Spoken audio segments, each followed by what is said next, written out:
Welcome to Business Game Changers. I'm Sahra Westall.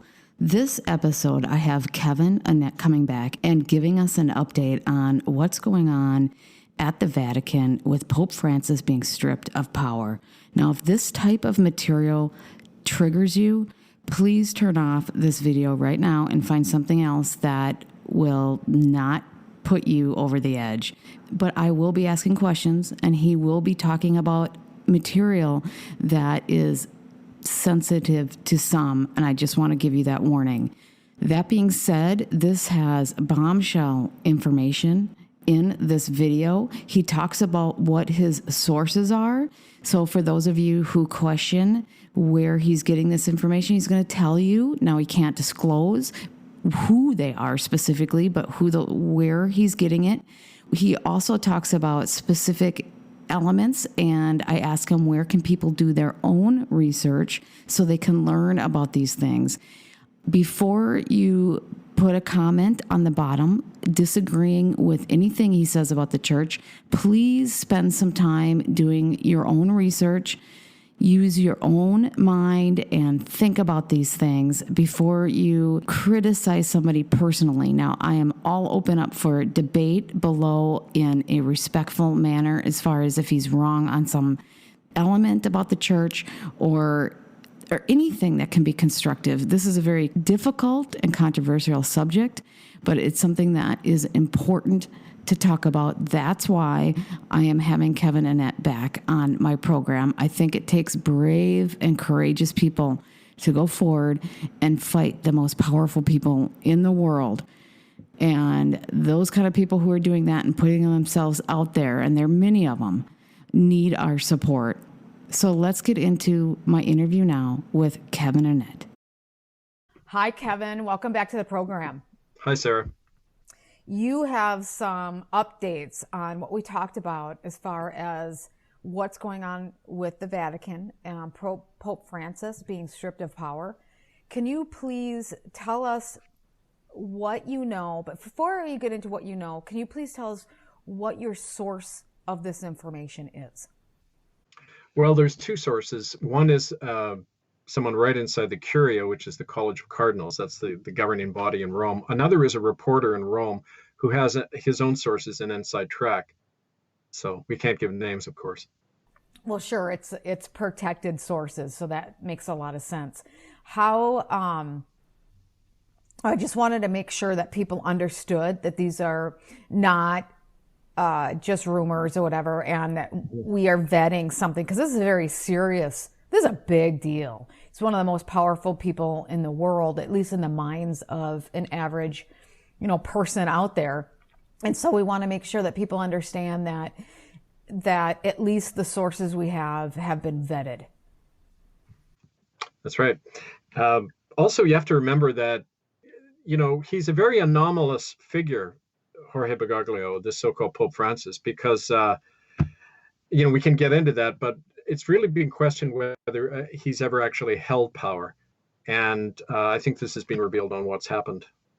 Oh, interesting. Okay, so now you were going to say that our last show really made a difference as far as getting out there and helping this move forward. Can you talk about that too as you explain the story? Well, in a nutshell, the exposure that your story gave, it hit some of the alternative media in Europe. And it actually triggered one of our sources to come forward with this revelation. So we can attribute this directly to the last interview we did. Oh, excellent. Okay. So what is it that you're learning? Well, it was an announcement that came from this source, and it was confirmed by the reporter that yesterday, Bergoglio, Pope Francis, was actually removed from any position of authority within the Curia by three cardinals who are now basically the power that are running the Vatican. That's the Cardinal Secretary of State, Pietro Parolin, Mark Ouellet, who's a Canadian cardinal, and Gerhard Müller, who's a German. And in a nutshell, Müller is connected to the Vatican Bank. Mark Ouellet runs all the bishops through his chairmanship of the Congregation of Bishops. And Pietro Parolin is the political power. He's the Secretary of State. And the reason this happened in a nutshell was that Jorge Bergoglio's connection with Maxime Zoriega, who's the Queen of the Netherlands, and she's Argentine like he is. It's about to blow open because they had an affair for a number of years in Argentina. They probably had a child, and we Wow. have evidence that this child was ritually sacrificed. Now, this, of course, is a standard procedure in the Ninth Circle Satanic cult, that you have to sacrifice your firstborn. That's how you rise up through the hierarchy of this Ninth Circle. We, in fact, believe that Maxime Zuriega and he had that relationship. Now, the Ninth Circle, who really run a lot of the Vatican, they're very concerned about this coming out for obvious reasons. So they need to force Bergoglio out of office, out of any position of authority before this weekend, which is a major conclave of the Ninth Circle in the Vatican, in Rome rather, very near the Vatican. And I sent you an image. We can actually look at it exactly where this thing is going to take place. It's a church called San Lorenzo Pacibus Church. It's literally a block away from Rome, and it's only 100 yards from where I conducted that first exorcism, which is interesting, in 2009. That really kind of opened up a lot of this stuff. So that's kind of in a nutshell what's happened, but there's a lot more to it. Okay, so why is this weekend, you said you sort of got into why it was important, you named, but why is this ritual so important? Well, first of all, this is a weekend where it always happens. It's the old Roman ritual called Terminalia, and that's when children and animals were sacrificed ritually in ancient Rome for the crops at this time of year. As you know,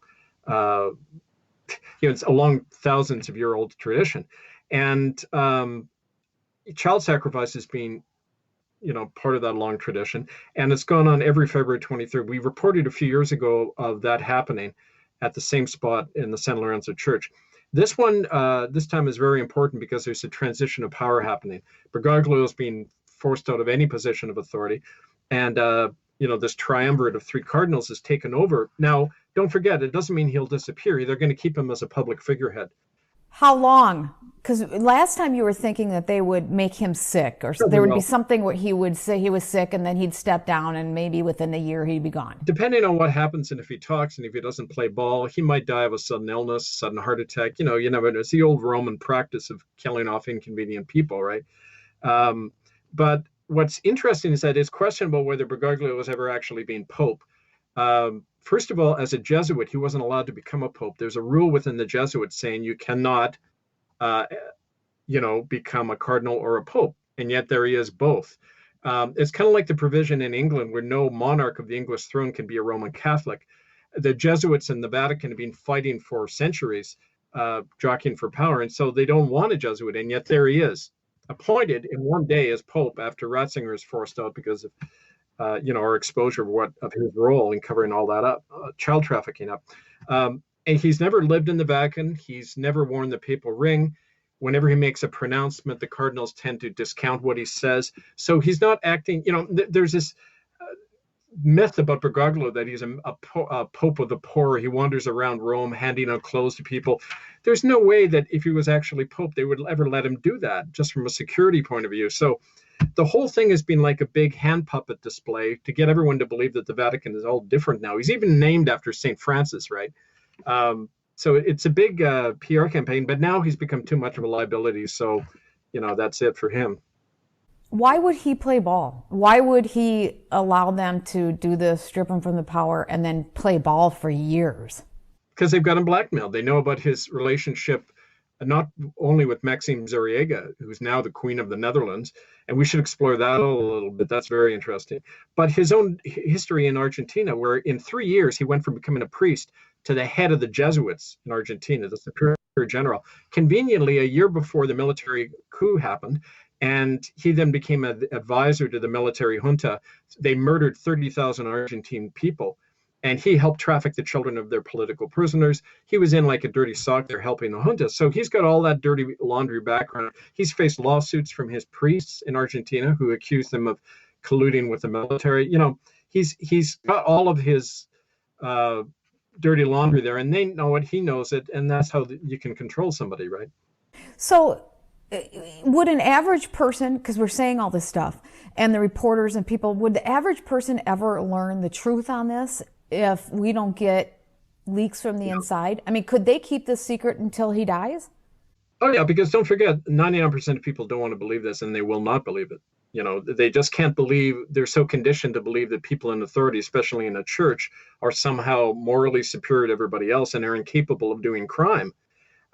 People just won't be able to accept this. But this is coming from eyewitnesses, people on the ground, um, and it's being documented. It's a well-known fact. I remember the first time I went to Rome, as I think I mentioned last time, an Italian senator said to me, the mafia and the church and the government, they're all the same people. They'll just care about their money. That's their only priority. And that's why they can't have a controversial person at the helm like Bergoglio, because he could bring them all down. Yeah. Okay. So now, how could an average person who's watching this do some research to learn about this? Where would you say they could start to say, yeah, this really is what's going on?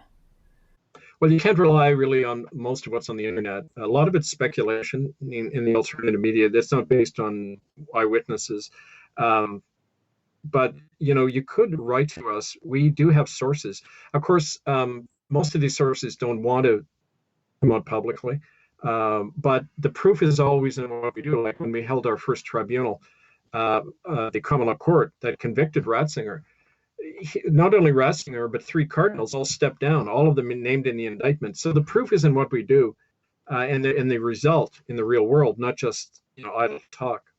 Okay, so basically they can just pay attention to who's stepping down.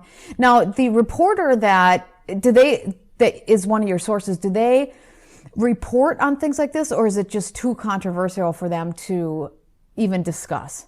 They try doing it, but they can't because their editors are always influenced not to run these stories. So it has to circulate through the alternative media, but they are often very controlled and shut down as well. Like you might have noticed that our website has been down for 2 months, itccs.org. We can't get it back up. No matter who we try, they get sabotaged. So there's a real concerted attempt now to shut down all independent sources of information. But I'll give you an example of how, nevertheless, things happen. This church where this sacrificial ritual is going to take place Saturday at midnight, the San Lorenzo Church, it's not, when you look at its history, it's run by a cardinal. There's these things called titular churches in the Catholic Church, and they're under the authority of a cardinal. Well, the cardinal that runs that church is directly tied to this Gerhard Mueller, who's now one of the three guys running the power in the Vatican. And they're all connected to the Ninth Circle. They've all been named as people who preside at these Ninth Circle rituals. And so it's all you have to do is kind of follow the key people, and you keep coming across all this stuff, right? And the Ninth Circle is something that people can learn about. They can now that has been documented and discussed, and there's pretty good information out there on the Ninth Circle. Well, there has been in the last few years as insiders have come forward. There's two eyewitnesses, Anne-Marie van Bienberg and Toos Nienhaus, who come forward. They were raised within the Ninth Circle. It's an intergenerational satanic cult, and they were raised as children, to take part in these ceremonies and everything. Do you have that image I sent you? I wanted to show folks part of what I'm talking about. Is it possible to project that? Well, can you talk about it, and then I'll just paste it in. Well, when you put it up, you'll notice off to the left, there's a big circle, and that's St. Peter's Square. And just to the right is like a parking lot. And just south of that is it says Chiesa, that's church in Italian, San Lorenzo in Piscopo. That's a little church. That's where the Ninth Circle ritual takes place in a sub-basement crypt right there. Well, if you look to the left in St. Peter's Square, you'll notice there's this obelisk right in the middle. And that obelisk was set up by the Emperor Caligula. Now, he was a depraved, even by Roman emperor standards, he was very depraved. He was cannibalistic. He drank human blood. The historian Tacitus describes that, him taking part in these cannibalistic rituals, exactly the same rituals that go on at the Ninth Circle ceremonies. And that you notice the obelisk is lined up along this line. That's where the Roman the columns there were from the Roman Colosseum. And that line, running from the obelisk right down the street next to this church, is the very site where the first Christians were ritually sacrificed and killed by the Roman state in the year 65. Now, In other words, that circle and that obelisk represents a concentration of demonic energy based on human suffering, sacrifice, blood. So it's a PowerPoint directing that human suffering energy, which is exactly what you do in a satanic ritual, and in fact in the Catholic Mass, which says that drinking the blood of the innocent gives you eternal life. That's exactly what the Satanist believes as well. So that site is very important to look at because it's one of the centers of this kind of nine circle network we're talking about. It's just crazy. It's over the top. I've been hearing this stuff from a lot of people that there's a whole another side to all this stuff. And it's very disturbing to hear this, to say the least. So what do you suggest to the average person that's listening to this, how they can take something out of this and be constructive? Well, first of all, there's a better response happening this time. So people can take heart that the world is beginning to wake up. For example, part of our posting, the news notice that went out that you got, describes how in response to this ninth circle ritual that's happening this weekend, the Spanish government has sent a diplomatic note of concern to one of these guys who's now running the Vatican, the Secretary of State, Pietro Parolin. And it says that, they're concerned, they're asking Interpol and the Italian police to investigate this church. And we've also dispatched, the ITCCS in Europe has dispatched people to try to disrupt the ceremony, like we've done at a number of other places. And this one of the guys running the Vatican now, this Canadian Cardinal Marc Ouellette, he presided at a ninth circle ritual in Montreal at the Marie Rendemont Cathedral that we also stopped. So there are people converging on the spot to try to save these children's lives Saturday night. And the Spanish authorities. The Spanish government, and they're the ones who objected. They're the ones who helped cause Ratzinger to step down after they looked at our evidence and sent a note saying Ratzinger could face arrest if he ever comes to Spain. Then he resigns 5 days later. So in other words, we've shown that people can have an effect. The tide is beginning to turn. And so what you need to do is a number of things. Tell every Catholic you know to stop giving money because they're colluding in a criminal conspiracy. Do not put money in that collection plate. Don't even attend. You can do, worship in your home or whatever. And we're campaigning as well, starting in April, what they call Holy Week, April 14th to 21st. That's Easter week, and Good Friday, and then Easter on the 21st of April. There's a whole new campaign to get people to pressure the governments to cut off financial support, tax-exempt status to these criminal churches, especially the Roman Catholic Church. There'll be protests, teach-ins, all sorts of activities in Western Europe and North America about all of this stuff. So you can write to us, thecommonland@gmail.com, and we can send you out a lot more information. Also, on Sunday, we have a program, a regular Here We Stand radio program, where we're going to be talking about all of this in more detail. We're going to have an eyewitness, Dave Staffen, who was raised in the Ninth Circle cult, talking about it. That's 6 p.m. Eastern this Sunday at bbsradio.com/Here We Stand. Well, so the church, people give money to the church, and how much of it ends up going back to the Vatican versus staying in their community to help people? We figure in the Protestant churches, something like 3/4 of it goes to the national church body. In the Catholic Church, about 90% of it goes to the Vatican. And that's terrible. It should stay locally to help people. It's used primarily to, and there's this whole show we could do on the financial ties of the Vatican Bank to the 10 major banks in the world. Basically, the Vatican Bank is used as a money laundering system, not only by the mafia, but by all the top banks in the world. I've had that confirmed by detectives.